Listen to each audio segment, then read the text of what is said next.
YS Vivekananda Reddy, YS Rajasekhara Reddy కొత్త కాదు. మీ వాళ్ళు, మీ మనుషులు. వైఎస్ వివేకానంద రెడ్డి గారిని అన్నగారు ఇప్పుడు అజాత శత్రువు అని పిలిచారు. అజాత శత్రువు అంటే ఎవరు? ఏ శత్రువులు లేని మనిషి. మరి అటువంటి మనిషిని ఎందుకు చంపారు, ఎందుకు నరికారు అని తలుచుకుంటే చాలా బాధేస్తుంది. అది ఆయన మంచితనం గురించే. ఆయనంత మంచి మనిషిలాగా లేక, ఆయనంత పెద్ద మనిషిలా కాలేకపోతున్నామని చెప్పి ఆయన పక్కన తీసేస్తే మనం ఆ స్థాయిలోకి పోవచ్చేమో అన్న ఉద్దేశంతో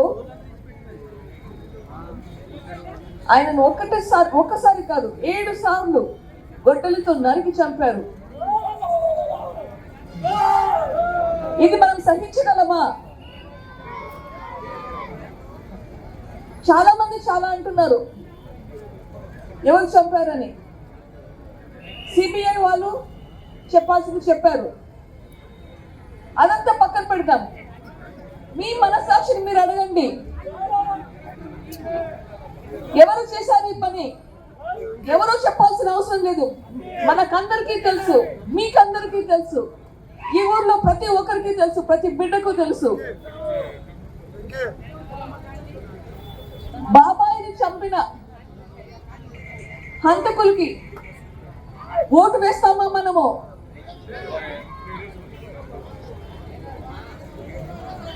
బాబాయ్ చంపిన హంతకులకి ఓటు వేస్తామా?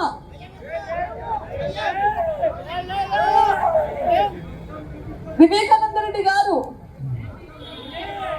ఎవరిని ఎంపీ క్యాండిడేట్ గా చేయాలనుకుంటున్నారు? షర్మిలమ్మ గారిని. షర్మిలమ్మ గారికి ప్రజల కష్టాలు అర్థమవుతాయి. 3000 కిలోమీటర్ల పైగా నడిచి రాత్రనగా పగలనక పిల్లల్ని ఇంట్లో వదిలేసి ప్రజలతో ఉండి వైఎస్ఆర్సీపీ పార్టీని బ్రతికించిన మనిషి.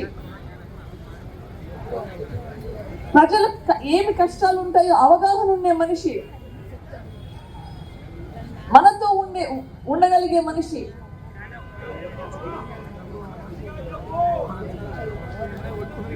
వైఎస్ వివేకానంద రెడ్డి గారు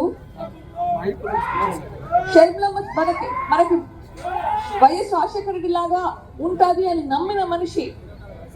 మన కోసం, మన ఊరి కోసం, మన ప్రయోజనాల కోసం కష్టపడుతుంది అని నమ్మిన మనిషి. రామలక్ష్మణుల లాగా వైఎస్ రాజశేఖర రెడ్డి, వైఎస్ వివేకానంద రెడ్డి మన ప్రాంతానికి చాలా చాలా చేశారు. మన ప్రాంతానికి నీళ్లు తేవడం కానీ, కొత్త రోడ్లు తేవడం కానీ, కొత్త ఇండస్ట్రీస్ తేవడం కానీ. ఈ 5 సంవత్సరాల్లో ఆలోచించండి, నీళ్ళు ఏమైనా కొత్తగా వచ్చాయా? మనకి కొత్త ఇండస్ట్రీస్ ఏమైనా వచ్చాయా ఇక్కడికి? మరి ఎందుకు ఎన్నుకున్నట్లు? మనం ఎన్నుకున్న వాళ్ళు మన కోసం కష్టపడాలి. వాళ్ళ సొంత ప్రయోజనాల కోసం, వాళ్ళని జైలు నుంచి బయట పెట్టుకునే దానికోసం కాదు. మన కోసం కష్టపడే మనుషులు మనకు కావాలి. అట్లాంటి మనిషి మనకు షర్మిలమ్మ ఉంటుంది.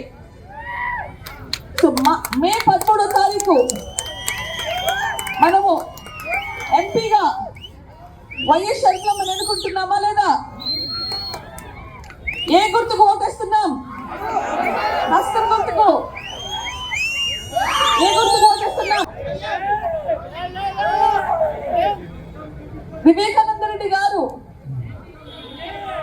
ఎవరిని ఎంపీ క్యాండిడేట్ గా చేయాలనుకుంటున్నారు? షర్మిలమ్మ గారిని. షర్మిలమ్మ గారికి ప్రజల కష్టాలు అర్థమవుతాయి. 3000 కిలోమీటర్ల పైగా నడిచి రాత్రనగా పగలనక పిల్లల్ని ఇంట్లో వదిలేసి ప్రజలతో ఉండి వైఎస్ఆర్సీపీ పార్టీని బ్రతికించిన మనిషి. ప్రజలకు ఏమి కష్టాలు ఉంటాయో అవగాహన ఉండే మనిషి, మనతో ఉండగలిగే మనిషి.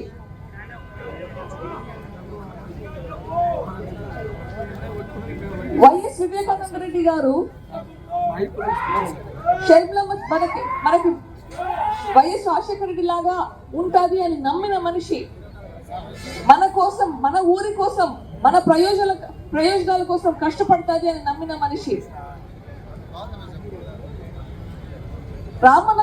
రామలక్ష్మణుల లాగా వైఎస్ రాజశేఖర రెడ్డి, వైఎస్ వివేకానంద రెడ్డి మన ప్రాంతానికి చాలా చాలా చేశారు. మన ప్రాంతానికి నీళ్లు తేవడం కానీ, కొత్త రోడ్లు తేవడం కానీ, కొత్త ఇండస్ట్రీస్ తేవడం కానీ. ఈ 5 సంవత్సరాలు ఆలోచించండి, నీళ్ళు ఏమైనా కొత్తగా వచ్చాయా? మనకి కొత్త ఇండస్ట్రీస్ ఏమైనా వచ్చాయా ఇక్కడికి? మరి ఎందుకు ఎన్నుకున్నట్లు?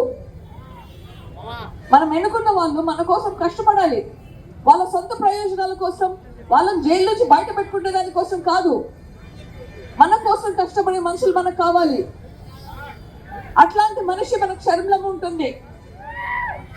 సో మే 13వ తారీఖు మనము ఎంపీగా వైఎస్ షర్మిలమ్మని ఎన్నుకుంటున్నామా లేదా? ఏ గుర్తుకు ఓటేస్తున్నాం?